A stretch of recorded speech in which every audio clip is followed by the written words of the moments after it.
91வது சங்கீதத்திலே பாதம் கல்லில் இடராதபடி தூதர்கள் உங்களை ஏந்தி கொண்டு செல்வார்கள் என்று எழுதியிருக்குது. பிசாசானவன் இயேசு கிறிஸ்துவிடத்தில் இந்த வசனத்தை கோட் பண்றான் இல்லையா?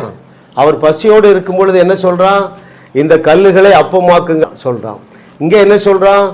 தேவகுமாரனே, நீர் இங்கிருந்து குதிச்சா பாதம் கல்லில் இடராதபடி தூதர்கள் சுமந்து கொள்ளுவார்கள் சொல்றான். இயேசு அதுக்கு என்ன பதில் சொல்றா தெரியுமா? இப்படியும் எழுதி இருக்கிறதே.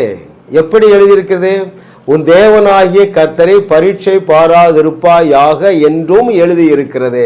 அப்போ வேதத்தில் என்ன எழுதி இருந்தாலும் உனக்கு என்ன தேவையோ அதை நீ எடுத்துக்கொள்ளலாம். முக்கியமான ட்ரூத் பாருங்க, வெரி வெரி இம்பார்ட்டன்ட் ட்ரூத். மரண மரமும் அங்கதான் இருந்தது, ஜீவ மரமும் இருந்தது. நம்முடைய முதல் பெற்றோர் மரண மரத்தை தெரிந்து கொண்டது போல மரண வசனத்தை நீங்க தெரிந்து கொள்ளாதீர்கள். ஆபிரகாமை தேவன் சோதித்தார், யோசேப்பை சோதித்தார், அது எழுதியிருக்குது. புதிய ஏற்பாட்டில் என்ன எழுதியிருக்கிறது? அவர் ஒருவரையும் சோதிக்கிறவர் அல்ல. எது வேண்டுமோ எடுத்துக்க. நான் எடுத்துட்டப்பா, ஜீவ வசனத்தை நல்வார்த்தையை மாத்திரம் நான் எடுக்க கற்றுக்கொண்டேன். என் வாழ்க்கையில சோதனை இல்லை, கர்த்தாவே உமக்கு நன்றி. என் வாழ்க்கையில வேதனை இல்லை, வியாகுலம் இல்லை, வியாதி இல்லைங்க. இன்னும் என்ன எழுதியிருக்கு? 3ஆம் 4ஆம் தலைமுறை வரைக்கும் விசாரிப்பேன்னு எழுதியிருக்கு. சபை அதைத்தான் பிடிச்சிட்டு இப்படி எழுதியிருக்குல்ல. எப்படி எழுதியிருக்குது? அவர் ஒருவரையும் சோதிக்கிறவர் அல்ல என்று எழுதியிருக்கா யாக்கோபுல. எது வேணுனாலும் எடுத்துக்கலாம். ரைட்? இந்த நாளில் உங்களுக்கு ஒரு பிரகாசம் உள்ள மனக்கண்கள் உண்டாவதாக. 50 ஆண்டுகள், அரை நூற்றாண்டுகளாக அந்த யோசுவா தேவனோடு சஞ்சரிக்கிறான். 40 வருஷம் வனாந்தரத்தில் கானானுக்குள்ள போய் பங்கு வைக்கிறான். அவன் கடைசியில் சொல்றான், எப்பா நான் போக வேண்டிய வழியே போறேன், ஆனா ஒண்ணு தெரியுது, என் தேவன் சொல்லி இருக்கிற நல்வார்த்தைகளில் ஒன்றும் தவறவில்லை என்கிறான். அப்போ நல்வார்த்தையை சொல்லியிருக்காரு, தீமையான வார்த்தையை சொல்லியிருக்கிறாரு. உபாகமம் 30:19 என்ன வாசிக்கிறோம்?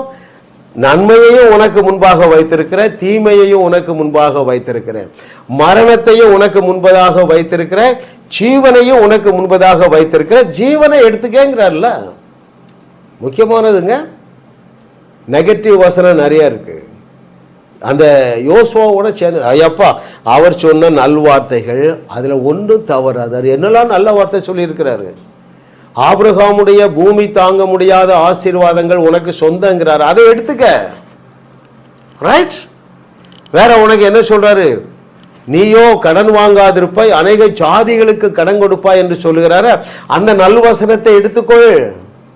நீ நான் செய்ததை விட பெரிய காரியங்கள் செய்வாய் என்று சொன்னார, அந்த நல்வசனத்தை எடுத்துக்க.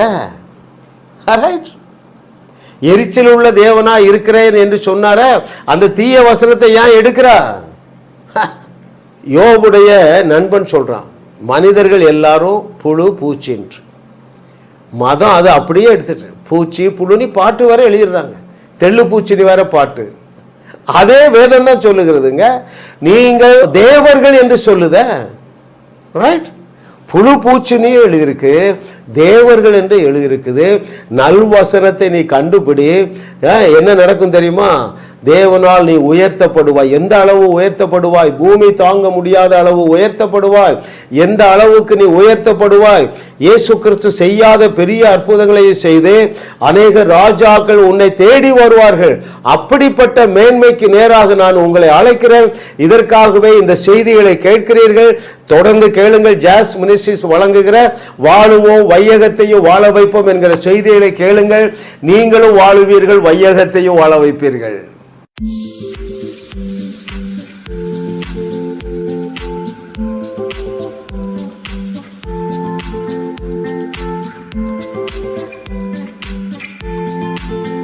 ஜாஸ் மினிஸ்ட்ரீஸ் யூடியூப் சேனலில் தொடர்ந்து செய்திகளை கேளுங்கள், சப்ஸ்கிரைப் செய்யுங்கள், வீடியோக்களை லைக் செய்து பலரோடு பகிர்ந்து கொள்ளுங்கள்.